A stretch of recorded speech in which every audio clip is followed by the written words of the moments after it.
Hello guys, स्वागत है आपका सिटीजन जी चैनल पर। और आज की वीडियो में मैं आपको एक्सप्लेन करने वाला हूँ ईडन लेक मूवी की स्टोरी, जो कि 2008 में आई थी। ये मूवी एक हॉरर थ्रिलर है और मैं तो कहूँगा कि एक टेरिफाइंग थ्रिलर है। जिन लोगों को रॉन्ग टर्न जैसी मूवीज पसंद है उनके लिए बेस्ट मूवी है, और स्टोरी और प्लॉट के हिसाब से रॉन्ग टर्न से भी ज़्यादा अच्छी मूवी है। इसकी स्टोरी इतनी ज़्यादा थ्रिलिंग है कि अगर आपने 5 मिनट तक ये वीडियो देख ली तो आप पूरी वीडियो ज़रूर देखोगे, और वीडियो में एंड तक ज़रूर बने रहना, क्योंकि एंड में हम इसके कॉन्सेप्ट के ऊपर अच्छे से बात करेंगे। मूवी शुरू होती है जेनी से, जिसे उसका बॉयफ्रेंड स्टीव वीकेंड पर एक स्पेशल जगह घुमाने ले जा रहा है, और उस जगह का नाम है ईडन लेक। स्टीव जेनी के साथ कुछ टाइम स्पेंड करना चाहता है और वो उसे शादी के लिए प्रपोज भी करने वाला है। रात तक वो उस टाउन में पहुंच जाते हैं जिसके पास वो लेक है, और रात बिताने के लिए वो एक मोटेल में रुकते हैं। सुबह होते ही वो वहां से निकल जाते हैं और ईडन लेक पहुंच जाते हैं, लेकिन असल में वो लेक मेन रोड से बहुत ज़्यादा अंदर जंगल में जाकर होती है। काफ़ी देर जंगल में ड्राइव करने के बाद वो उस लेक तक पहुंच जाते हैं। वहाँ उन्हें एक लड़का मिलता है एडम, और जेनी उससे बात करने की कोशिश करती है, लेकिन वो उससे बात नहीं करता और वो दोनों आगे चलते हैं। वो अपना दिन शांति से उस लेक के किनारे बिता रहे थे कि तभी वहाँ कुछ लड़के आ जाते हैं और एडम को परेशान करके वहाँ से भगा देते हैं। वो दोनों ये सब देख रहे थे लेकिन उन्हें कुछ नहीं कहते।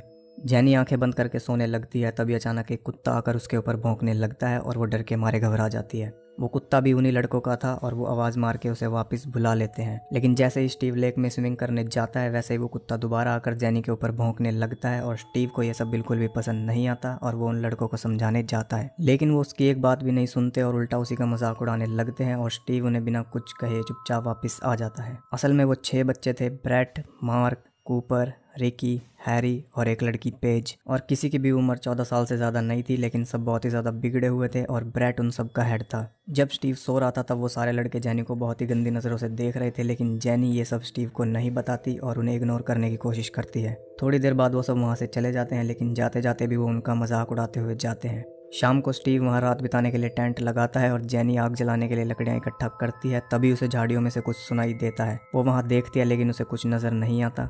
ये रात वो दोनों वहीं पर काटते हैं, लेकिन पूरी रात जेनी को ऐसा लग रहा था कि जैसे कोई उन्हें देख रहा है। अगली सुबह जब वो उठते हैं तो देखते हैं कि उनका सारा खाना खराब हो गया है, इसलिए वो ब्रेकफास्ट करने वापस टाउन जाने के लिए निकलते हैं। लेकिन जैसे ही स्टीव कार स्टार्ट करता है उसका टायर पंचर हो जाता है, क्योंकि किसी ने उसके टायर के नीचे एक कांच की बोतल रख रखी थी और ये उन्हीं बच्चों का काम था। स्टीव टायर चेंज करता है और उसके बाद वो टाउन में जाते हैं। टाउन में पहुंचते ही उन्हें वो बच्चे दिखते हैं और स्टीव कार से उनका पीछा करता है, लेकिन वो बचकर निकल जाते हैं। फिर वो दोनों एक दुकान पर ब्रेकफास्ट करते हैं। स्टीव वहाँ की मालकिन से उन बच्चों के बारे में पूछता है, लेकिन वो उल्टा उसी के ऊपर गुस्सा करने लग जाती है और वो दोनों वहाँ से निकलते हैं। वापस जाते वक्त स्टीव को एक घर के बाहर उन बच्चों की साइकिल्स दिखती हैं और वो उस घर में चला जाता है। अंदर उसे कोई नहीं मिलता, तभी उस घर का मालिक बाहर से आ जाता है और स्टीव उससे छुपने के लिए ऊपर चला जाता है। वो घर ब्रैट का ही था और वो ब्रैट के कमरे में पहुंच जाता है और उसका डैड उसे ढूंढने ऊपर आता है और स्टीव वहाँ फंस जाता है।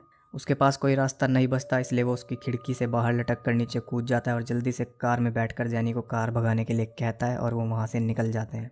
वापस लेक पर पहुंचकर वो दोनों एंजॉय करने लगते हैं, लेकिन थोड़ी देर बाद जेनी को उनका बैग नहीं मिलता, जिसमें उनका फ़ोन, पर्स और कार की चाबी भी थी। स्टीव परेशान होकर कार के पास जाता है और वहाँ वो देखता है कि उनकी कार भी गायब है। वो दोनों पैदल ही वहाँ से निकलने लगते हैं, तभी सामने से कोई उनकी कार से उन्हें ही मारने की कोशिश करता है, लेकिन वो दोनों किसी तरह बच जाते हैं और देखते हैं कि उनकी कार में वो बच्चे ही बैठे थे और ब्रैट उसे चला रहा था और वो कार लेकर वहाँ से भाग जाता है। फिर वो दोबारा पैदल चलने लगते हैं और चलते चलते उन्हें रात हो जाती है। स्टीव को उन बच्चों की आवाज़ सुनाई देती है और वो उस तरफ जाते हैं और वहाँ उन्हें वो बच्चे मिल जाते हैं।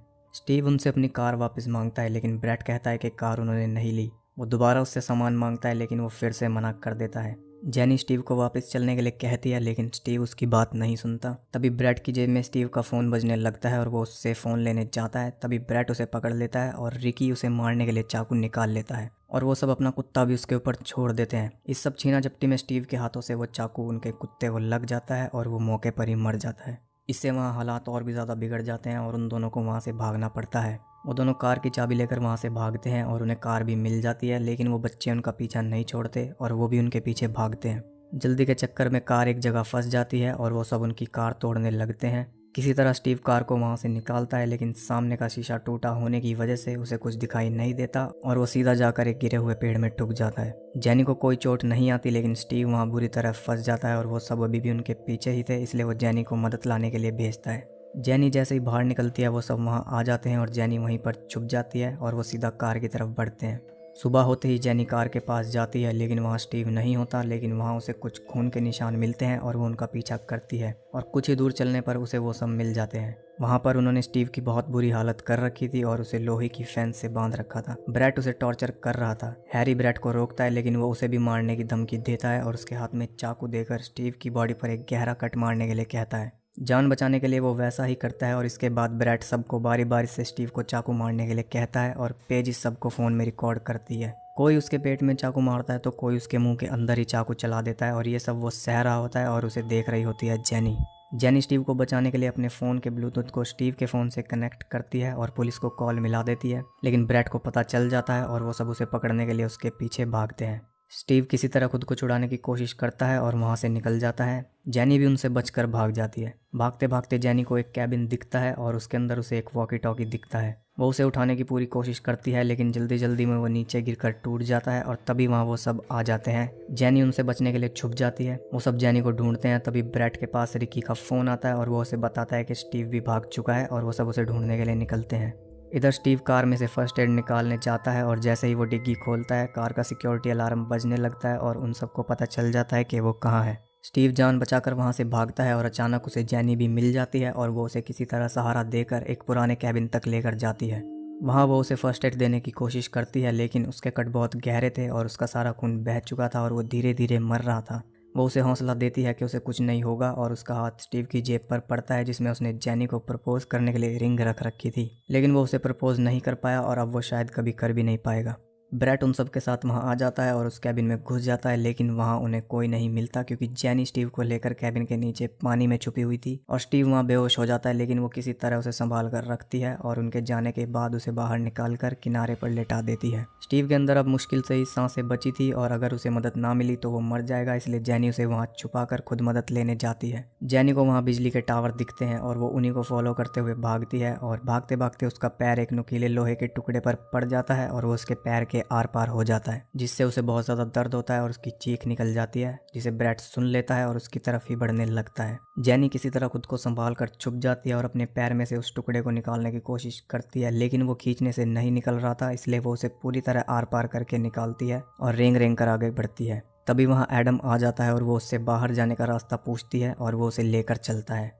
एक जगह वो अचानक से रुक जाता है और अपने फ़ोन में कुछ करने लगता है। जेनी उससे फ़ोन मांगती है, लेकिन वो उसे फ़ोन नहीं देता। तब जेनी उससे फ़ोन छीन लेती है और तभी वहाँ ब्रैट अपनी गैंग के साथ आ जाता है और उसे एडम नहीं बुलाया था। वो जेनी को मारकर बेहोश कर देते हैं और जब उसे होश आता है तो वो देखती है कि उसे एक पेड़ से बांध रखा था और उसके चारों तरफ लकड़ियाँ रखी थी। जब वो अपने पीछे देखती है तो वहाँ पर उसे दिखता है स्टीव, जो कि मर चुका था और ब्रैट ने ही उसे मारा था और अब वो उन दोनों को जला रहे हैं। स्टीव तो मरा हुआ है, लेकिन जेनी को वो जिंदा ही जला रहे हैं। चारों तरफ पेट्रोल छिड़कने के बाद पेज रिकॉर्डिंग शुरू कर देती है और ब्रैट एडम को मजबूर करता है आग लगाने के लिए।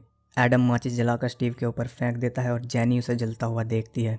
वो उनसे रो रो कर भीख मांगती है, लेकिन वो सब उन्हें जलता हुआ देखकर बहुत खुश होते हैं। स्टीव के जलने से उसकी रस्सी भी जल जाती है और जेनी आज़ाद हो जाती है और वो वहाँ से भाग जाती है। ब्रैट जेनी को धमकी देता है कि अगर वो वापस ना आई तो वो एडम को भी जला देगा।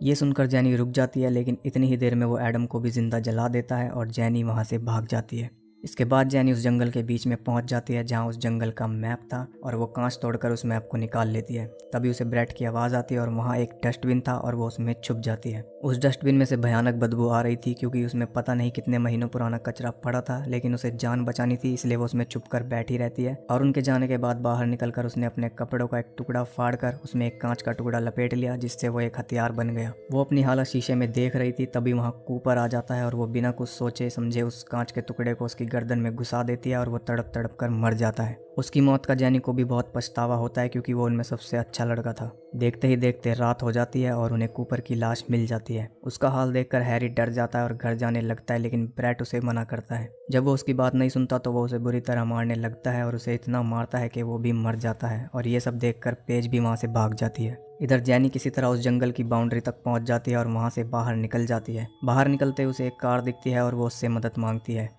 वो उस कार में बैठ जाती है, लेकिन वो आदमी टाउन के बजाय उसे वापस जंगल में ही लेकर जा रहा था क्योंकि उसका भाई जंगल में ही था और वो उसे लेने जा रहा था। वो रिकी का भाई था और जेनी उसे मुड़ने के लिए कहती है, लेकिन वो उसे दोबारा वहीं पहुंचा देता है। अब मौका मिलते ही जेनी कार को घुमाकर वहां से निकलती है। रास्ते में उसके सामने अचानक पेज आ जाती है, लेकिन वो ब्रेक नहीं मारती और उसे भी उड़ा देती है। किसी तरह वो टाउन तक पहुंचती है, लेकिन उसकी हालत इतनी बुरी थी कि उसका खुद पर कोई कंट्रोल नहीं था और वो उस कार को ठोक देती है। वहाँ पर एक पार्टी हो रही थी और वो वहाँ जाकर मदद मांगती है और बेहोश हो जाती है।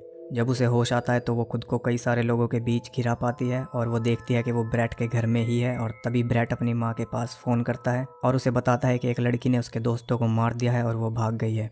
उन सब के रिएक्शन से जैनी को पता चल जाता है कि उसके साथ कुछ गलत होने वाला है। वो उन्हें एम्बुलेंस बुलाने को कहती है, लेकिन वो नहीं बुलाते। तब वो बाथरूम में जाती है और खुद को अंदर लॉक कर लेती है। और बाहर जो कुछ भी चल रहा था वो सब सुन रही थी और उसे पता था कि ये लोग उसे मार देंगे और वो वहाँ से निकल भी नहीं सकती थी। वो लोग दरवाज़ा तोड़ देते हैं और उसे पकड़ लेते हैं। बाहर ब्रैट खड़ा होता है और उसका डैड उसे ऊपर भेज देता है। जैनी उन्हें सच बताती है, लेकिन कोई उसकी बात नहीं सुनता और पुलिस बुलाने से भी वो लोग मना कर देते हैं। सारे आदमी मिलकर उसे बाथरूम में ले जाते हैं और बाहर सिर्फ उसकी चीखें सुनाई देती हैं। ऊपर ब्रैट अपने फ़ोन में से सारी रिकॉर्डिंग्स डिलीट कर देता है और सब कुछ करने के बाद भी बिल्कुल साफ रह जाता है और उसकी वजह से कई सारे बेकसूर मारे जाते हैं। और ये था इस मूवी का एंड। तो अब आप सब बताइए कि इस मूवी की स्टोरी और प्लॉट रॉन्ग टर्न से अच्छा है या नहीं। रॉन्ग टर्न में थे कुछ डिफॉर्म्ड लोग जो कि लोगों को खाते थे, और इसमें हमें दिखे कुछ बिगड़े हुए बच्चे जिन्हें उनके माँ बाप ने कोई लिमिट ही नहीं सिखाई। उन्हें अच्छे बुरे से कोई फ़र्क नहीं पड़ता और ना ही उन्हें किसी का डर है, क्योंकि उन्हें पता है कि उनके माँ बाप कहीं बाहर बात जाने ही नहीं देंगे और वो हमेशा उन्हें बचा लेंगे। जबकि माँ बाप को पता है कि उनके बच्चे कैसे हैं, लेकिन वो उनकी गलती निकालने के लिए तैयार ही नहीं है, जिसकी वजह से यहाँ तक बात पहुँच जाती है। और अगर आप सोच रहे हैं कि ये सब बाहर के देशों में होता होगा, तो आपको बता दूं कि ये हर जगह की कहानी है। इंडिया में शहर में क्या और गांव में क्या, हर जगह इसका एग्जाम्पल आपको देखने के लिए मिलेगा। आपने भी बहुत बार ऐसे बिगड़े हुए बच्चे देखे होंगे, शायद न्यूज़ में या मूवी में या किसी शो में या फिर अपने आसपास ही। आप बताइए आपको मूवी कैसी लगी और आप क्या कहना चाहेंगे इस बारे में। अगर आपको मूवी देखनी है तो आपको इसका लिंक मेरे टेलीग्राम